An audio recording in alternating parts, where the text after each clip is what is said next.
Back to my channel. I am back today with another video, but before I get started on all the details, please make sure to hit the subscribe button down below if you aren't subscribed to my channel already, and if you are subscribed, please make sure to turn those notifications on so you don't miss out on any of my videos. I'm going to be showcasing a wig from the company Luvmehair. Of course, I'm going to make sure to leave all of the details down below for you all, and I'm going to open it up with you guys. It includes a clip, and I'm always curious, what's with the one clip? Why don't we get two clips? It's something I'll never know. And then this is the unit, which I will talk about. They also included, is this a silicone grip? Let me open it up and see. This is a silicone grip. I'll have to try this on later because honestly, all silicone grips are not made equal. Some of them are too tight on my head and some of them are good. And of course they included the little mesh bag to put your unit in once you are done wearing it. A dark wig cap, which you guys know I love, and then an edge brush that has a company logo on it. Also included some little tape strips in case you wanted to rock some tape. But let's get into this unit. They're 13 by 5, ready to go frontal wig. This one does have a Yaki straight texture. This one also comes with HD lace. It does have a C part. Y'all look at that parting space. It looks like they did a really good job with bleaching those knots because that looks really clean. What the lace area looks like, and as you can see, they did go in and bleach the knots. They also pre-cut the lace for you. And then there's 2 combs on each side. There's also a comb in the middle. There's a comb in the back. There's no adjustable straps, but there is the area for the removable elastic band. It's also 20 inches in length and 150% in density. Standard cap size on the website, which is a medium. You guys know I have a really small head, so I'm praying that this fits. I have tried a few wigs from the company now, and some of them are too big, and then some of them fit me just fine. So I am praying that this fits. I want to go ahead and try this on before I do anything because you guys know with the front of the lace, when it comes to the pre-cut units, sometimes it's too light, but I don't know. I feel like with this one, it might be fine. You guys know I always have to go in with a little bit of tint spray, but I don't know. This one doesn't seem like too light, so I'm gonna adjust my straps and then we're gonna see. Okay, so this is what it looks like on right now, and looks can be deceiving because it looked really good against my hand. But as you guys can see, it is just a little bit too light. So I am gonna end up going in with a little bit of my tint spray, not a lot. There's also just a little bit of lace that I probably could cut off. Totally up to you if you don't want to cut off the excess lace. But as for me, I like to cut mine off because I don't want it to be too much. This C part is clean, okay? Let's get into this other parting. So if you wanted to move the parting space around, you definitely could. And of course, I'll make sure to show you guys what this looks like as a middle part and also, you know, as a side part already. And you definitely can go all the way over. So you definitely get a good amount of parting. As the fit goes, there is some lace I can cut off on the side because it does sit over my ear. Let me move this hair out of the way so I can show you guys. So it does sit over my ear like a little bit, so I can go in and trim some of that lace down on the side. I can also trim some down on this side because y'all see how it's coming over my ear. The fit on this, I feel like I could go in and tighten up my cap just a little bit more because I have just a little bit of room. However, it's not too bad. Like I don't feel any scrunching or bunching up of the cap. This hair feels really good. So I just need to get, you know, my lace together on the side and then get this together in the front. And then of course I'll be back to show you guys what this looks like after I am done styling this up.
for me to install, I went in with my olive oil wig grip spray and it laid the lace down really, really nice. You guys see that I did go in with some tint spray, which I am happy that I did do because it made everything blend in really well to my skin. Now this lace is thin and I want to show you guys the difference between the cap, because I ended up having to switch my cap because you could see this lighter cap a little bit more underneath. So I went in with the darker wig cap that they included. Let me take this off so you guys can see the difference. But I went in with this one and I ended up taking this one off because you can really see this, especially like in the front at the edges.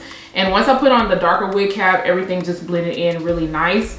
But y'all, look at this lace. I didn't put any powder into the parting space area. I also didn't put any powder into the very front of the hairline, and it just blends in so well. Depending on how I turn on camera, I feel like you could see just a little bit of darker spots, but when I took my pictures in front of the window, the lace looks fine, and that's what I care about. How does it look in natural lighting? Because of course, yes, it's a lace wig, but I don't want to be clocked too bad, like too bad. I want it to look really nice and seamless. So 2 thumbs up on the lace. Also, I feel like they did a good job with bleaching the knots.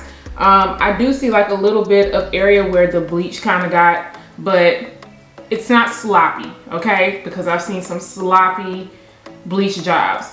And I do like how nice and open it is, so you don't have to go in with powder if you choose not to. Really good job also with plucking out the hairline. I didn't have to go in and do anything extra. And of course, I installed this without having to use any baby hairs because it looks so natural. And of course, that's the look that you want to go for. And I didn't want to take away from the hairline because, like I said, I just think it looks so good. It doesn't need anything extra. The side part on this was really nice, but I did want to show you guys what it would look like if you are a middle part girl. And I think I like both ways. Now this middle part is laying down very, very flat. Now when I move the hair around, I did go in with my hot comb and I just went in between the parting space area and laid it down flat. And then I also used a little bit of my mousse at the top to get rid of those short hairs because they were definitely popping up. I didn't want to have to go in with too much wax because of the texture of this unit. I don't want it to come off looking too shiny at the top and then it looking natural at the bottom. So the mousse definitely helped to lay everything down, and then I just kind of blow dried it really quick on cool. And now it is looking good. As far as the cap size, I did end up adjusting my strap all the way. I also tried to put on a wig grip, but it felt really uncomfortable behind my ear, so I ended up taking it off. And I just decided to tighten the strap up as much as I could. And I do still feel like there is a little bit of room left. I feel like you could see it more when it was parted as a side part because it wasn't laying down like as flat as I wanted it to be. But you can't really tell now that this is a middle part. There is no bunching up back in this area, but I did have to pull the cap down in the back so it wouldn't sit up too high. Don't know, I have a pixie cut, so that comb is not going to hold on too much at all. So I had to keep making sure to pull it down. I really wish that the companies would still leave the adjustable strap in the back along with the adjustable elastic band just for some extra security, especially if you have a smaller head. Now the hair on this feels really nice and soft. Now towards the ends, it does feel a little bit dry. And then I did get a very small amount of shedding during the styling process. The nape area, I'm not getting any snags at the moment, but it's at the ends where I feel like it's going to catch. I didn't go in with any Sleek and Shine serum, but definitely make sure you add some so you don't have to worry about it snagging. This is one you can definitely wear for every day. I love that they went ahead and cut the lace and made this ready to wear like it does state. I just had to go in on the side, as you guys seen, and cut down that lace so it could sit above my ear. But for the most part, she's cute. Can't go wrong with a Yaki texture just because it looks so natural. And the bleach knots, the hairline, and also the pre-cut lace just steps everything up a notch. Now what you guys think about this unit? Are you feeling this one? I definitely feel like you can add this one to cart. If you are interested in this, I'm gonna make sure to leave a link down below along with a discount code if I have one. Please do not forget to subscribe to my channel, turn those notifications on, share and like this video, and I'll see you guys next time. Bye guys.